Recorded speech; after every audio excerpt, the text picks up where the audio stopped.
Hola, mi amigo querido. Qué alegría poder saludarte una vez más. Hoy vamos a estudiar la lección número 6 para el 10 de agosto del año 2024. El título de la lección, De dentro hacia afuera. Y el propósito de la lección es mostrar que el Evangelio, el poder maravilloso del Señor Jesucristo, empieza trabajando dentro del corazón humano. Y después los frutos se ven, se exteriorizan. No se puede decir que Jesús me ha transformado por dentro si no se ven los frutos exteriores. Pero por otro lado, no se puede querer arrancar frutos de afuera cuando por dentro el corazón no ha sido transformado. El Evangelio trabaja de dentro para afuera, no de afuera para dentro, y no solamente por fuera. Felizmente los fariseos en los tiempos de Cristo eran muy preocupados con las exterioridades, con los formalismos, pero el corazón estaba vacío. Por eso el Señor Jesucristo en cierta ocasión les llamó sepulcros blanqueados, quiere decir por fuera mármol bonito, lápida maravillosa, y por dentro hueso podrido, maloliente, sepulcros blanqueados. La hipocresía no fue patrimonio de los fariseos en aquellos tiempos. En realidad la hipocresía forma parte del ser humano y hoy mismo en nuestra iglesia corremos el peligro de caer en el terreno de la hipocresía, de vivir apenas aparentando, tratando de mostrar que todo está bien por fuera, cuando por dentro nada está bien. Vamos a la primera parte de este estudio, hablando de las tradiciones humanas versus los mandamientos de Dios. Aquí vamos a ver el incidente del lavamiento de las manos. Leo Marcos capítulo 7, versículos 6 y 8. Dice así: respondiendo él, Jesús, les dijo: hipócritas, bien profetizó de vosotros Isaías, como está escrito: este pueblo de labios me honra, mas su corazón está lejos de mí. Pues en vano me honran, enseñando como doctrinas mandamientos de hombres, porque dejando el mandamiento de Dios, os aferráis a la tradición de los hombres. ¿Por qué sucedió todo esto? Es que parece que un día los discípulos llegaron con hambre. Ellos vivían cansados caminando. El Señor Jesucristo iba de un lado para otro, especialmente Marcos muestra al Señor Jesús trabajando, moviéndose de un lado para otro. En la lección anterior vimos que Jesús en el propio lago iba de una orilla para la otra orilla, para la otra orilla, y en todas las orillas había gente esperando, había gente enferma, y Jesús operando milagros. Y un día llegaron los discípulos cansados y tal vez no habría agua ahí en el momento, había que ir a buscar, y ellos estaban con tanto hambre que comenzaron a comer sin lavarse las manos. Lo que es antihigiénico, lógicamente. Después del COVID yo aprendí una cosa: siempre ando con alcohol en el bolsillo y voy desinfectándome las manos en todo instante. El COVID nos ha enseñado algunas medidas de seguridad muy interesantes, de cuidado. Solo que para los fariseos en los tiempos de Jesús, el lavarse las manos no era una cosa de higiene, era una tradición religiosa. Porque para ellos, en ese hecho de lavarse las manos, estaba implicado un asunto espiritual, una especie de purificación del pecado. Y cuando vieron a los discípulos del Señor Jesús que no se lavaban las manos, pues ellos reclamaron inmediatamente: Señor, ¿por qué tus discípulos no se lavan las manos? Y ahí el Señor Jesucristo fue duro con ellos y les dijo: ustedes están preocupados por las cosas que se ven, pero no analizan su corazón. Ustedes quieren purificar lo que se ve, las manos, pero no purifican el corazón. Ahora, mucha gente, en este mismo texto, si tú lees los versículos posteriores, vas a ver que el Señor Jesucristo les dice a los fariseos que lo que contamina al ser humano no es lo que entra al cuerpo. Entonces se puede comer de todo, algunos deducen así. Aquí Jesús ya declaró todos los animales limpios, entonces no hay que estar preocupado mucho con lo que se come, porque lo que se come no contamina al cuerpo. Bueno, ese es un bonito argumento humano para dar rienda suelta al apetito y comer todo lo que se quiere, Pero eso no es correcto a la luz de la palabra de Dios. Porque si el Señor Jesucristo hubiera, en este texto donde no se habla de animales, no se está hablando de alimentación, se está hablando del ritual específico de lavarse las manos, si el Señor Jesucristo aquí hubiera declarado todos los animales limpios, pues entonces vamos a comernos un perrito frito, un ratoncito frito, una rata asada o cualquier cosa así, un gato. No, pero con gato, eso no se come. ¿Y de dónde sacas que no se come? Si el Señor Jesucristo ya declaró todo limpio, no puede ser, pues ese texto no se puede aplicar a los alimentos. No podemos decir, esto es limpio. No, es decir, a nuestra regalada gana. No, tenemos que respetar lo que la palabra de Dios dice. Y las instrucciones de Dios están ahí para que cualquiera pueda leer. Vamos a la segunda parte. ¿Manos limpias o corazón limpio? ¿Qué es lo que realmente importa? Leemos el texto de Marcos 7, 14 al 16. Y llamando así a toda la multitud, les dijo, oídme todos y entended. Nada hay fuera del hombre que entre en él que le pueda contaminar. Pero lo que sale de él, eso es lo que contamina al hombre. Si alguno tiene oídos para oír, oiga. Es interesante que en este texto hay dos frases que me impresionan. Dice, llamando así a toda la multitud, les dijo, oídme todos y entended. ¿Por qué? Porque hay mucha gente que oye, pero no entiende. Oye, pero no entiende.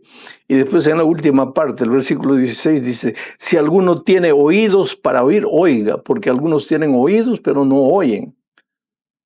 No reflexionan, no entienden. O porque no tienen capacidad de entender, pero yo creo que muchas veces porque no quieren entender. Se van endureciendo contra el Espíritu Santo. El Espíritu Santo les habla. El Espíritu Santo enseña, es el maestro por excelencia. Pero si tú no le haces caso, pues llega un momento, no en que el Espíritu deja de hablarte, el Espíritu nunca va a dejar de hablarte, pero tú dejas de escuchar, porque tu corazón se endurece. Entonces tienes oído, pero no oyes. Tú oyes, pero no entiendes. Y esa era la situación de muchos judíos en los tiempos del Señor Jesucristo. Ahora Jesús es claro aquí al decir, ¿por qué ustedes se preocupan tanto por las exterioridades? Lo que contamina al hombre no es lo que entra a su cuerpo, sino lo que sale. Y está hablando aquí de los pensamientos, de las palabras. Tenemos que ser muy cuidadosos, querido, en vivir la vida cristiana auténtica, en vivirla en esencia, en la soledad de nuestra vida, en ser cristianos hacedores de la voluntad de Dios, no solo cuando las personas nos ven, sino cuando estamos solos. Pero por otro lado, tenemos que ser cuidadosos de no pensar, bueno, yo estoy bien con Cristo por dentro y eso es lo que me interesa, no me importa lo que los otros piensan. No, lo que los otros piensan también importa. Sabes que el pueblo de Dios es un pueblo equilibrado, no se va a 8 ni a 88. No es de aquellos que están preocupados solo por la forma, pero tampoco son de los que están preocupados solo por el fondo, sin importarse con la forma. Equilibrio es lo que Dios quiere de sus hijos. Vamos a la tercera parte de este estudio. Migajas para los perros. Este es un milagro que sucedió en la parte norte de Galilea, ya en la frontera con Fenicia. Leo Marcos 7, 24 al 27. Una mujer sirofenicia llegó al Señor Jesucristo con su hija endemoniada, poseída por el demonio. Y entonces Jesús aparentemente no la atiende. Digo aparentemente. Vamos a leer el texto.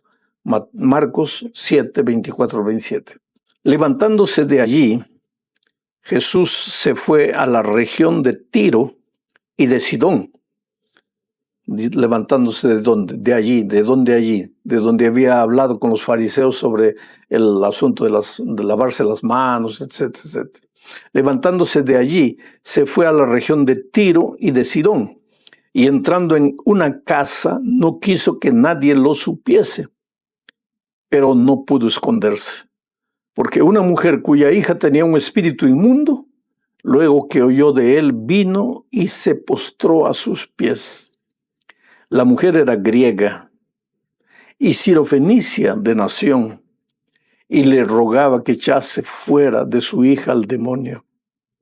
Pero Jesús le dijo: deja primero que se sacien los hijos, porque no está bien tomar el pan de los hijos y echarlo a los perrillos. Esta es una parte de la vida de Jesús que mucha gente no entiende. ¿Cómo es que Jesús se atrevió a decirle a una mujer que estaba suplicando, que se arrodilló? Y si se arrodilló, lo estaba reconociendo como Dios. Es decir, esta mujer tenía la capacidad de ver lo que muchos judíos no veían, aunque era griega y había nacido en Fenicia. Pero tuvo la capacidad de ver la divinidad del Señor Jesucristo, se postró y le pidió: por favor, ayuda a mi hija. Pero la respuesta de Jesús es: no conviene que yo te ayude primero a ti. Primero voy a atender a los hijos del pueblo de Israel. No conviene dar el pan de los hijos a los perrillos. Y mucha gente dice: pero ¿cómo puede tratar a una persona que está pidiendo ayuda, tratarla de perro? No, Jesús no dijo perro, dijo perrillos, mascotas. Hoy día yo me admiro. La gente entra a los aviones con el perro al lado. El otro día tuve que viajar y un perro sentado en el asiento del medio. Y pues yo me gustan las mascotas para verlas, no para tenerlas, cuidarlas. Porque tengo 4 hijos y ahora tengo 9 nietos para cuidar de ellos. Pero hay gente que le gusta las mascotas y no hay nada de raro con eso. Pero ¿qué pasa? Cuando Jesús dijo: primero voy a dar a los hijos, después a las mascotas, es lo que estaba diciendo. Porque Jesús, en su método de evangelización, no iba chocando la cultura de sus días. Si el Señor Jesús atendiese primero a la mujer, muchos judíos que podrían haber aceptado el evangelio no aceptarían, porque el Señor les estaría dando una pedrada en la tradición, en la cultura de ellos. Jesús, de cierta manera, respetó la cultura de ellos para enseñar a todas las personas que una mujer que había venido de lejos, una mujer que aparentemente no tenía derecho, tenía fe en el Señor Jesús, tenía fe en el poder del evangelio. Y creo muchas veces nosotros que conocemos la Biblia, que conocemos la palabra de Dios, que nos creemos con mucho derecho, somos los que espiritualmente nos encontramos mucho más lejos de Dios.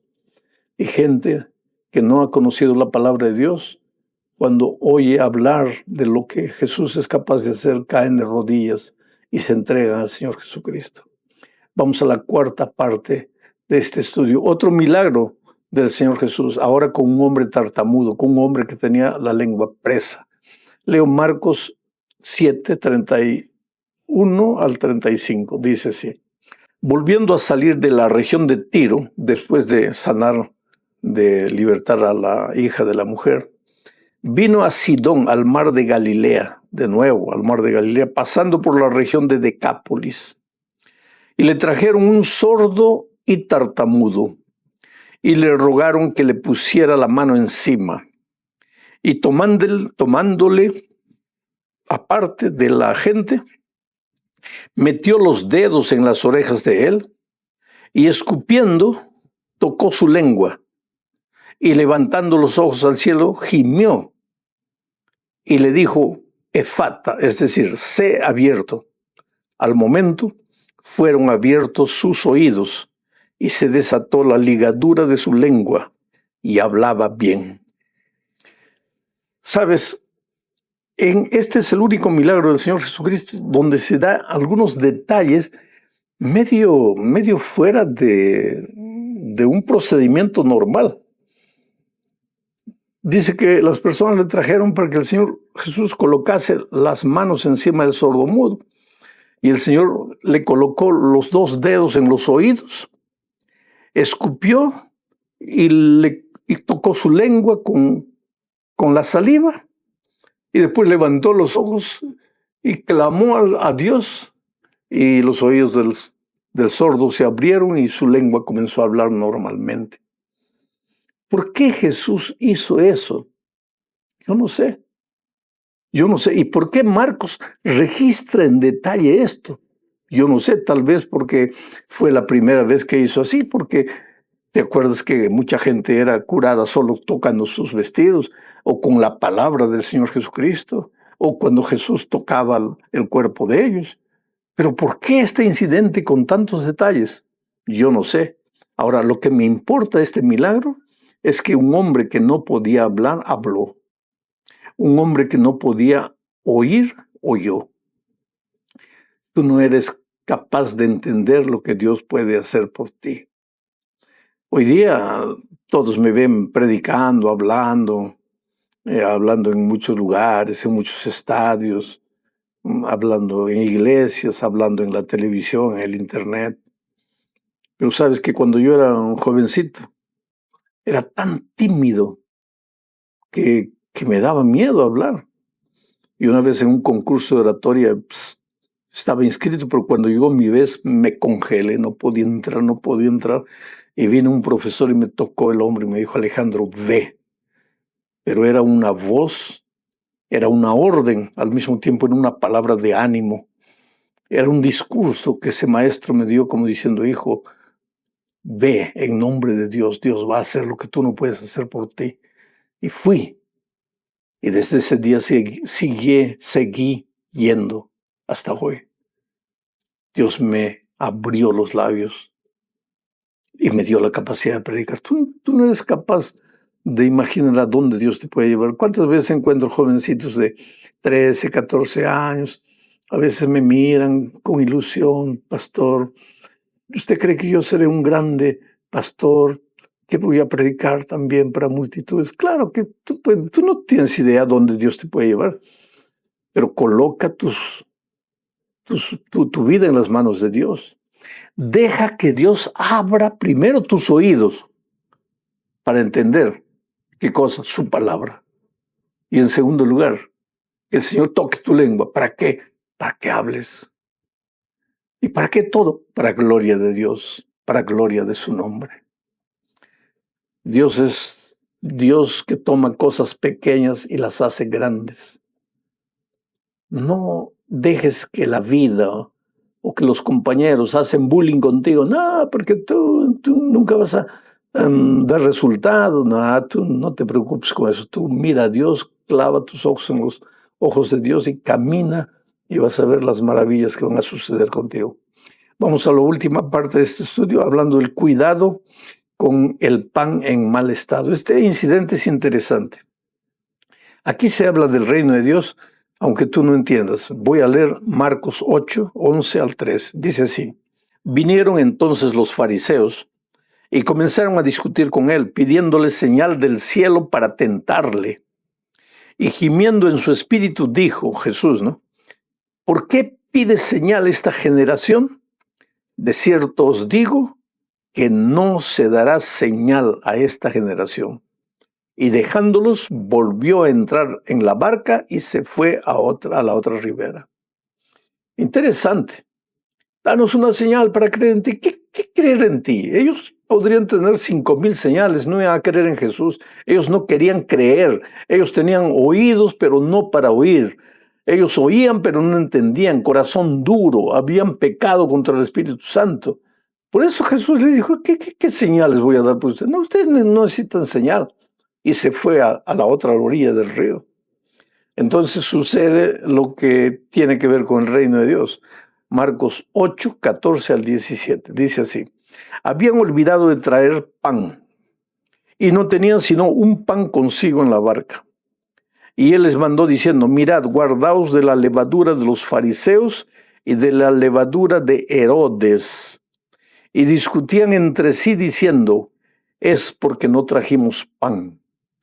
Entendiéndolo, Jesús les dijo: ¿qué discutís? ¿Por qué no tenéis pan? No entendéis ni comprendéis. Aún tenéis endurecido vuestro corazón. ¿Por qué Jesús les dice? No entienden ustedes. ¿Por qué? Porque cuando Jesús les habló: guardaos de la levadura de los fariseos, no estaba hablando de pan. Estaba hablando de la doctrina de los fariseos. Cuando les habló de Herodes, Tú sabes que Herodes era un hombre que vivió atormentado por la culpa por haber mandado matar a Juan el Bautista, decapitándolo. La culpa lo acompañó toda la vida. Cuando Jesús apareció, Herodes pensó, es Juan reencarnado en el Señor Jesucristo para atormentarme, porque solo Juan puede tener el poder que Jesús tiene para hacer milagros. Quiere decir, el complejo de culpa te puede llevar a la desesperación y hasta la locura. Bueno, dejemos a Herodes para un lado. Pero Jesús le estaba hablando a ellos del reino de Dios, de las cosas espirituales, del mensaje errado de los fariseos que se preocupaban solo por el formalismo, sin el fondo. Y ellos, los discípulos, dicen, nos está hablando de levadura porque no hemos traído pan. Pobres discípulos. Ellos medían el reino de Dios por lo que se veía. Para ellos, pan. Pan era pan de masa. Agua era agua del pozo. El propio Nicodemo, renacer para él era volver al vientre de la madre y nacer. Y Jesús estaba hablando de cosas espirituales. El pan es la palabra de Dios. El agua es el agua de la vida. El renacer es nacer de nuevo en Cristo. Quiere decir, el reino de Dios es un reino espiritual. Pero mientras ese reino espiritual de Dios viva en esta tierra, necesitará de un reino físico, de edificios, de templos, de bancos, de pianos. Pero no hay que confundir, no hay que dedicar nuestra atención a las cosas físicas, al pan material, sino a las cosas espirituales. Hay que crecer en Cristo. No hay que leer la Biblia como un libro de cultura, como un libro de historia, como un libro de milagros. Hay que entender que por detrás de esos milagros hay un mensaje que Dios está queriendo darme. Y tal vez el último mensaje de esta semana que el Señor Jesús quiere darme es, hijo, no te preocupes apenas de las cosas que ves. Trata de ver lo que tus ojos no ven. Trata de entender lo que tus oídos no entienden. Y eso solo puede suceder si vivimos una vida de compañerismo diario con el Señor Jesucristo. Mi hermano querido, tú eres amado por Jesús. Él tiene un plan lindo para tu vida. Si eres recién bautizado, no te desesperes. A veces algunos que se han bautizado recién viven desesperados, queriendo cumplir todo, guardar todo al pie de la letra. Yo no digo que debes andar como andabas antes cuando no conocías el Evangelio. Tu vida va a cambiar, pero primero tiene que cambiar tu corazón. El Señor tiene que transformar tu carácter. Tu esposa, tus hijos tienen que ver ese cambio en tu vida. Después las cosas exteriores van a ser cambiadas también. Busca a Jesús, ora, pasa tiempo con Él, clama a Él. Si hay algo que no logras hacer, no tienes fuerzas, llora a los pies de Jesús. Dile, Señor, yo no puedo, no tengo fuerza. Por más que esfuerzo, no logro. Él te va a ayudar. Él nunca te deja solo. Tú estás en sus manos. Él te ama mucho. Si no te veo en esta tierra, quiero verte en el reino de los cielos. Un gran abrazo. Que Dios te bendiga ricamente.